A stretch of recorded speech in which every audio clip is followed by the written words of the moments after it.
We finally got the 2025 Oscar nominations, and there are some absolutely insane picks, some crazy snubs, and so much more. So I'm going to go through each and every category's nominations, give my reactions to all the nominated films, and give my prediction for who I think is going to win. Let's just start off with the biggest and best category that everybody cares about right off the bat, because that is Best Picture. And we have the nominees with Anora, Wicked, Conclave, Dune Part 2, The Brutalist, The Substance, A Complete Unknown, I'm Still Here, and Nickel Boys. Easily the biggest sneak of this entire list is Emilia Perez because it has 13 total Oscar nominations, bringing it only one shy of tying the record of 14 nominations for a single film.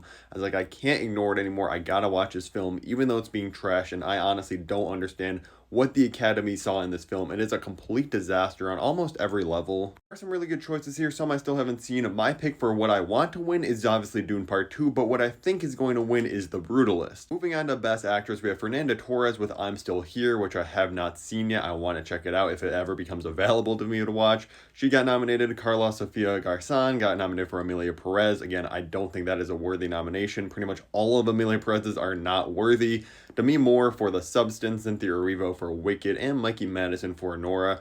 My pick for who I want to win is Mikey Madison, and I do think she is going to win this too. Ever since I saw Nora, I was blown away and thought she easily had the best performance for an actress of the entire year. It is nice to see the Academy recognize that horror does exist as a genre, and I am very happy to see Cynthia Erivo up here as well. Best Supporting Actress, surprise, surprise, Emilia Perez is back up here. Now, I'm not actually mad about this. I do think Zoe Saldana is actually easily the best part of the movie and very good. I think it's a fine enough nomination. I just don't think she should win it. Then we have Ariana Grande winning for Wicked, Isabella Rossellini for Conclave, who I thought was good, but it's a very small role. So even for supporting, I don't think she was in it enough to win this. Monica Barbaro for A Complete Unknown, and Felicity Jones for The Brutalist. Now I picked The Brutalist to win Best Picture just because of all the buzz going on around it. I actually haven't seen it yet because I live in such a small town that I'm still not going to be able to see it for like a couple more weeks, even though it's technically a wide release right now. I really want Ariana Grande to win for Wicked. I think she was incredible in it. Obviously her singing was great, but it was just a truly amazing comedic performance too.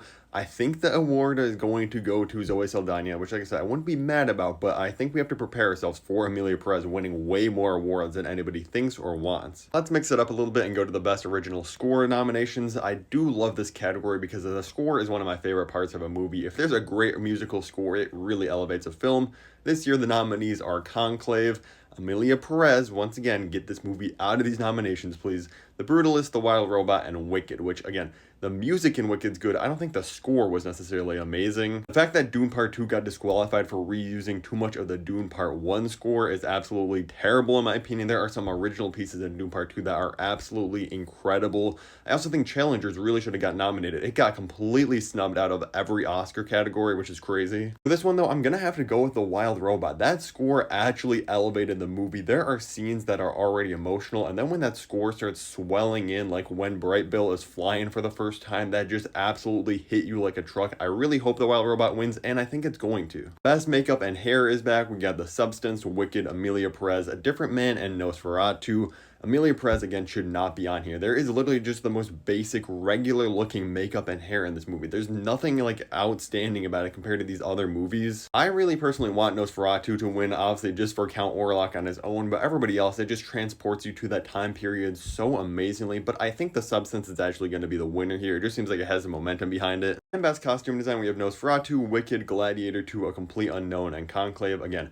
Dune Part 2, I understand the Academy doesn't like films that come out early in the year, which this did in March, and it doesn't like sequels, but it not getting nominated for Best Costume Design is absolutely crazy, especially when compared to some of the movies up here. One I'm really torn between, I kind of want Nosferatu or Wicked to win, and I think one of those is going to win, so I'm going to kind of break my own rule and just say one of these two will win. I think the other ones don't really even stand a chance when it comes to this. And if you haven't, make sure to let me know all your predictions so far, if you agree, disagree with anything in the comments below, and hit that like button before we get to the next part of these. Best International Film, I'm really lacking on this year. I've only seen Flow, which I'm not going to lie, I really didn't like. I don't understand the hype about that film. I admire how it was made, but I didn't care for it at all. And Emilia Perez, which you've already known my feelings about. I hate this movie.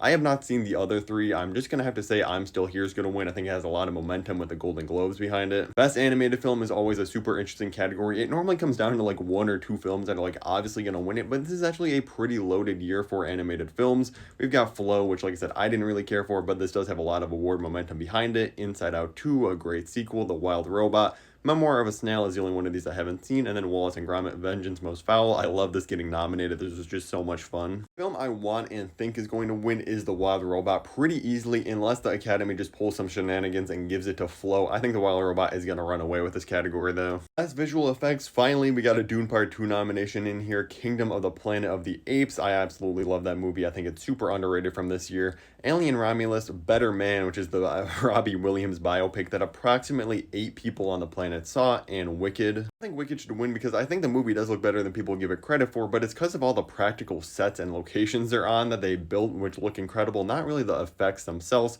Alien Romulus does look pretty good for the most part, but I think this is easily between Dune Part 2 or Kingdom of the Planet of the Apes.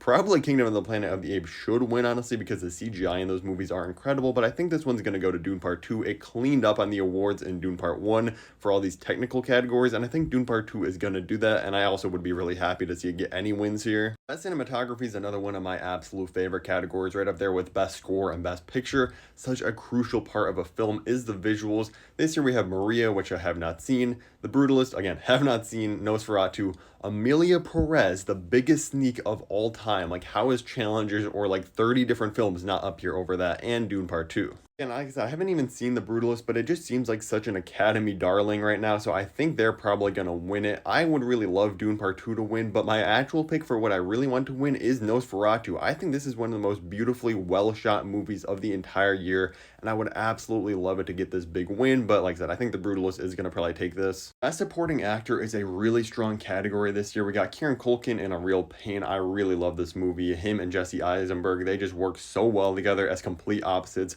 Edward Norton in A Complete Unknown. Again, I think Timothy is easily the best part of the movie. Edward Norton's not bad or anything, but I would have had other people up here over him. Guy Pearce in The Brutalist. Yuri Borisov, who I hope I pronounced his name right, but he was great in Nora, and his scene at the very end is probably the best part of the entire film. And Jeremy Strong for The Apprentice. I meant The Apprentice. I don't know what I said at the end right there, but this is really a strong category. I would love to see Yuri Borisov win because he was, like I said, some of the best parts of Nora. But my number one pick for who I really want to win and who I actually think is going to walk away with it is Kieran Culkin in A Real Pain. It is genuinely a great performance by him, and it's kind of funny because it seems like he's just acting like himself a little bit. Best Original Song category is kind of an absolute tragedy. I would just hope Like a Bird gets it so Sing Sing gets some action at the Oscars. Again, get Amelia Perez out of here. For a musical, it had some of the worst songs I've heard in a long time. In Best Actor, we have Adrian Brody for The Brutalist, Coleman Domingo for Sing Sing, Ray Fiennes for Conclave, Timothy Chalamet in A Complete Unknown, and Sebastian Stan for The Apprentice. There are some really great choices here. Sebastian Stan winning would be crazy. Timothy Chalamet definitely deserves one for his career, and he was great in A Complete Unknown, but I don't know if this is his year, sadly. Ray Fiennes is another one, so he definitely deserves to win this Oscar. He was incredible in Conclave. This is really a loaded category here.